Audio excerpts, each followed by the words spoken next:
Biz daha çok hani köyleri ziyaret ediyoruz. Zaman zaman kayıtlar yapıyoruz. Orada olduğum zamanlar içerisinde yani. O yüzden de aslında genel olarak neler oluyor falan çok da fikrim yok ama e, yakın zamanda yani bir takım çalışmalarımız var. Onlar hakkında söz edebilirim. 21 Mart'ta yani Salı günü Pertek Termal'de, Mayıs'ta pardon özür dilerim. Mayıs'ta Pertek Termal'de bir sempozyum şifa geleneği ve iyileştirme bilgilerine dair bir halk sempozyumu.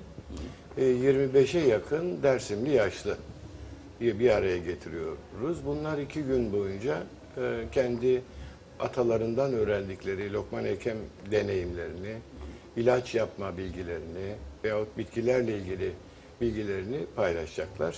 Bunlar kayıt altına alınacak.